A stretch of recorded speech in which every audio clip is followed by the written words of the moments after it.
Good afternoon. Welcome to the Government House weekly press briefing for the week beginning Monday, October 21st.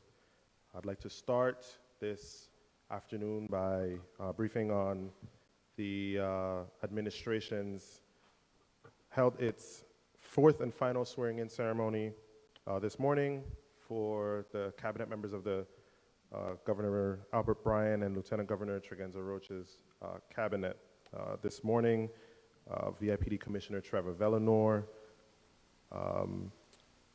Department of Human Services Commissioner Kimberly Causey Gomez, Commissioner for the Department of Licensing and Consumer Affairs, I'm sorry, I drew a blank there, Richard T. Evangelista, Adjutant General, Brigadier General Kojo Knox Limbacher, the Director of the Bureau of Information Technology, Mr. Rupert Ross, the Director of the Virgin Islands Territorial Emergency Management Agency, Darrell Joshin, and the Executive Director of the Virgin Islands Lottery, Raymond Williams, were all sworn in this morning, officially completing the cabinet of the Brian Roach administration. Governor Bryan expressed his thanks this morning to all in attendance, all of the family, friends, of course, Lieutenant Governor Tregenza Roach, Senate President Novell Francis, and the members of the 33rd Legislature who were present.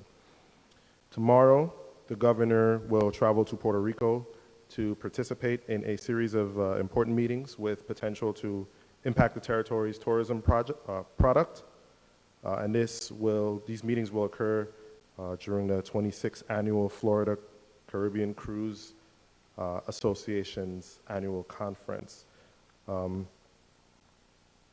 The governor has also just returned from Miami. He was a keynote speaker last Thursday before the United Negro College Fund, which is celebrating its 75th anniversary. The governor participated in what's called a leadership luncheon. There he expressed the importance of higher education, being the only African American governor currently in the union. His comments were very well received. He also talked about the University of the Virgin Islands being the only HBCU in the nation that is outside of the continental United States, and the only HBCU in the nation to offer free college tuition. So that was an important opportunity for the governor and for the Virgin Islands to present the great things that we're doing with respect to empowering our Virgin Islanders for the future economy and to tool them with higher learning before the national stage. So that was an important opportunity for us. Later this month, the governor will be traveling to Washington, D.C. This is the rescheduled trip that was previously scheduled in September, but with which the governor had to return to the territory before Tropical Storm Karen. So that trip is going to be focused on lobbying members of Congress or meeting with members of Congress on the Medicaid funding cliff, which has been extended to November 21st. Hopefully we can get that with the help of the members of Congress and some of the other governors from the other territories, really make the case to get some success on our Medicaid programs. The governor will also be meeting with officials from HUD related to disaster recovery funding and officials from the Federal Emergency Management Agency. That trip is scheduled for October 27th through November 1st. So the governor will be out of the territory that week. The Department of Public Works has commenced its Sivan neighborhood cleanup today, and that cleanup runs from today, Monday, October 21st, through Saturday, the 26th. This is a joint effort between the Department of Public Works, the Waste Management Authority, the St. Thomas Water Island Administrator, Mr. Avery Lewis, and Senator Dwayne DeGraff. On Saturday, they'll have their main event at the close of the cleanup, and it's It should be a fun affair. All in the community is invited. For more information on the Sivan cleanup, you can either contact the Department of Public Works, the Waste Management Authority, or the St. Thomas Water Island Administrator, A.V. Lewis, and of course, Senator Dwayne DeGraff. The Department of Public Works is also publicizing its pre-bid conference for contractors on repairs to Estate Carlton Road in Frederickstead. If you remember, during the governor's State of the Territory address, he talked about receiving a letter from a sixth grader at the Claudio Marco Elementary School. This sixth grader talked about specifically the Carlton Road and how it needed repair. And so we've answered that call, and we're glad to announce today that the process has begun to repairing that badly damaged road in Estate Carlton. So the pre-bid meeting is scheduled for October 24th at 11 a.m. in the Department of Property and Procurement's conference room in St. Croix. And so the people who are invited to attend are the contractors who wish to submit a bid. There will be a site visit that is scheduled after the meeting for the contractors to take a look at the road and be able to determine whether or not they can submit a bid for the project. The Office of the Lieutenant Governor announced last week that they have started the street grid project, and so we're very excited about that.